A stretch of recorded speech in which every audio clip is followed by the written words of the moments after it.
qu'ils ont découvert un cadavre là, un corps qui est là-bas, non identifié, mais que ça doit être un taxi moto. Dès que j'ai garé la moto, j'ai vu le bonheur de mon jeune frère.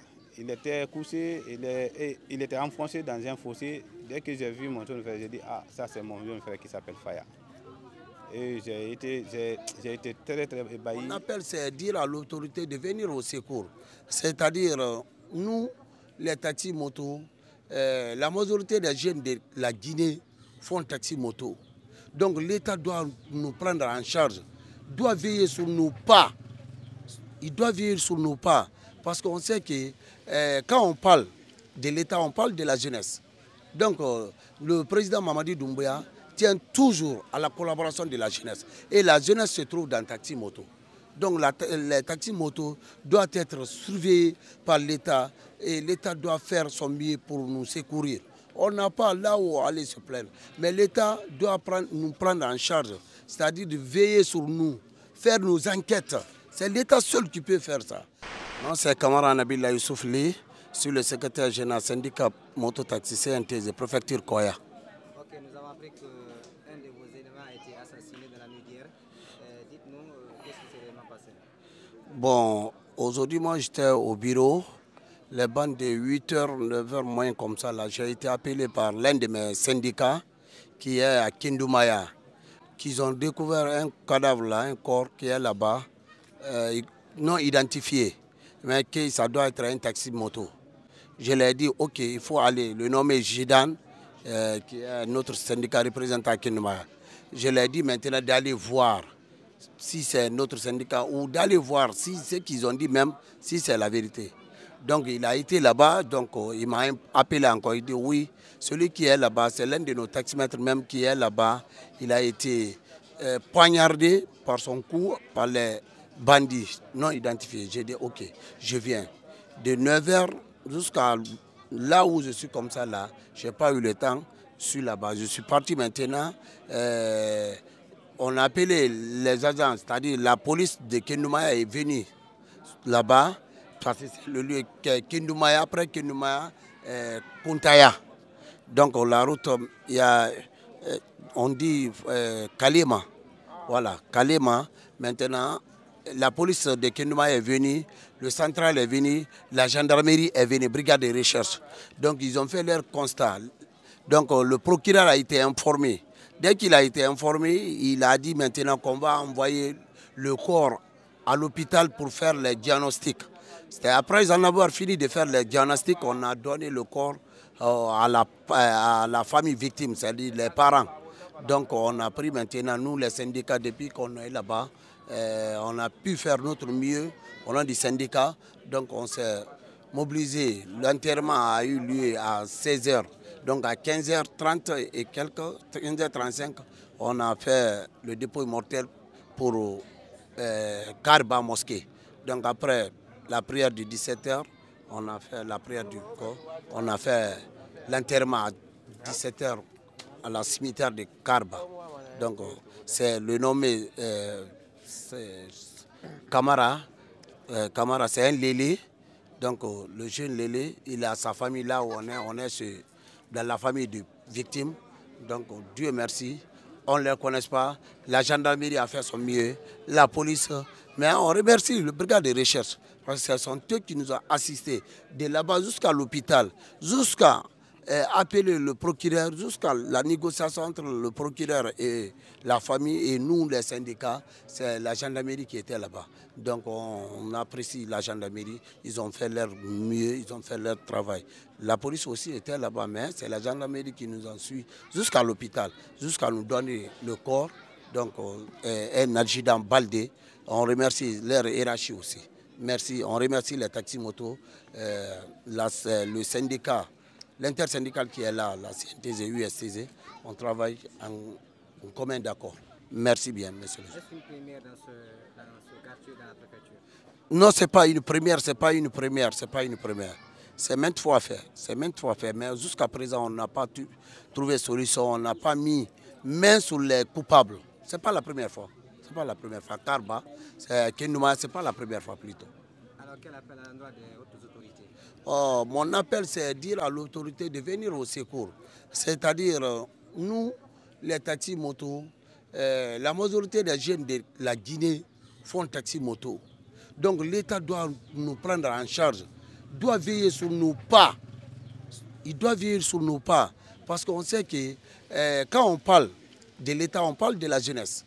Donc le président Mamadi Doumbouya tient toujours à la collaboration de la jeunesse. Et la jeunesse se trouve dans Taxi Moto. Donc les taxis motos doivent être surveillés par l'État et l'État doit faire son mieux pour nous secourir. On n'a pas là où aller se plaindre. Mais l'État doit nous prendre en charge, c'est-à-dire de veiller sur nous, faire nos enquêtes. C'est l'État seul qui peut faire ça. Parce qu'à l'heure là, si tu n'as pas de moyens, l'enquête vient c'est juste un départ. Donc c'est l'État qui doit venir au secours. Parce que nous, les taxis motos, nous n'avons pas de moyens pour faire l'enquête. Mais l'État seul peut nous aider.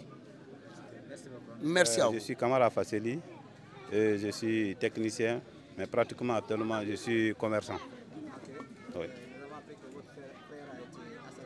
Oui, mon frère a été assassiné, le nommé de Faya Kamara. Célibataire, sans enfant. Actuellement, il fait taxi.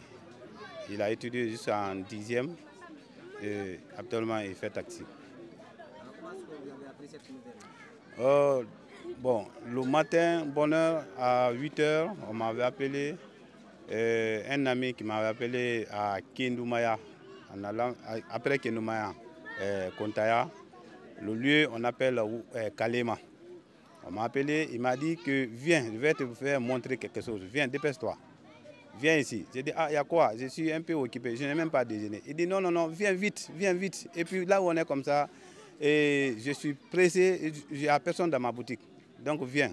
J'ai pris ma moto, je me suis rendu le lieu. Et après, dès que j'ai traversé le fleuve, on me dit, ah, on a un corps ici. Viens, tu vas voir si tu le connais. Dès que j'ai garé la moto, j'ai vu le bonheur de mon jeune frère. Il était couché, il était enfoncé dans un fossé. Dès que j'ai vu mon jeune frère, j'ai dit, ah, ça c'est mon jeune frère qui s'appelle Faya. Et j'ai été très très ébahi.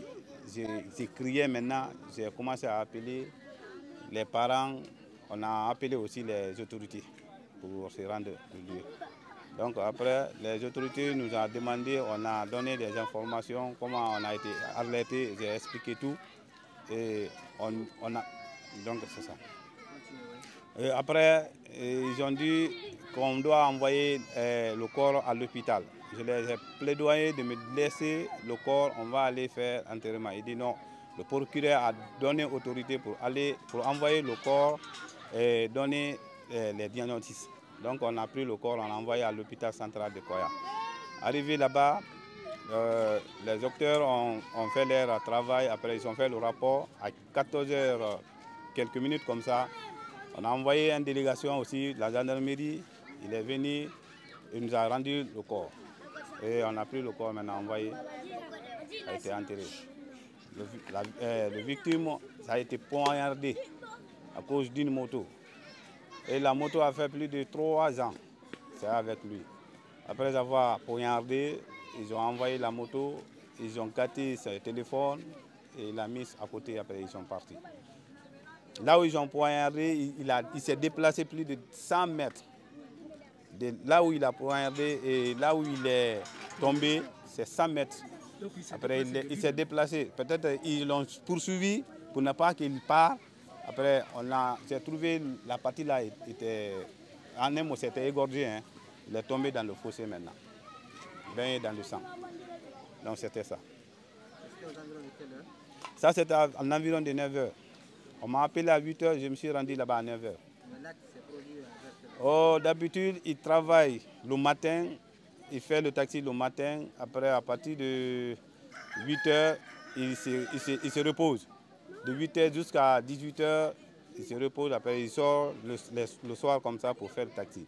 Et hier, il avait suivi le match. Après le match, à partir de 21 h, d'après les informations, on nous a dit qu'il était sorti encore. Et moi, je n'ai pas vu maintenant, sauf le corps que j'ai retrouvé. Donc, c'est ça. Votre jeune frère, que retenez-vous de lui?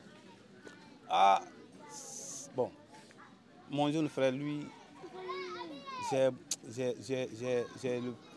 n'ai pas le mot à dire. C'est-à-dire, il est tout pour moi, quoi. Même la nuit, je l'appelle, viens faire ça, il dit, il n'y a pas de problème. Il était prêt à mon appel. Dès que je l'appelle, fais ça, il est... Non.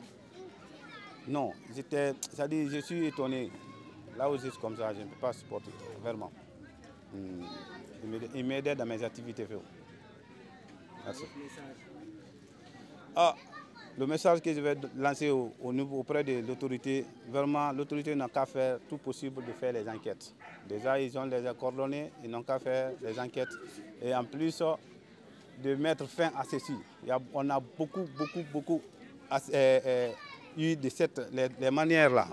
On a eu beaucoup de cas pareils. Donc, l'autorité n'a qu'à tout faire de mettre fin à ceci. Donc, c'est ça. Nous sommes au quartier Karba, dans Koya. Oui. Est-ce qu'il n'y a pas un poste de police ou gendarmerie? Ici, là où nous sommes, c'est à Karba. C'est un secteur. Il n'y a pas de poste de police. Rien. L'acte est fait à 5 km de la ville. Là-bas, il y a un poste de police. Et c'est un district. Donc là-bas, c'est bon. Mais ici, quand même, nous sommes dans l'insécurité en un mot. On vient de ramasser certains délinquants, des bandits, plus de 12 personnes à Karba ici. Donc nous sommes dans l'insécurité. Merci, sir.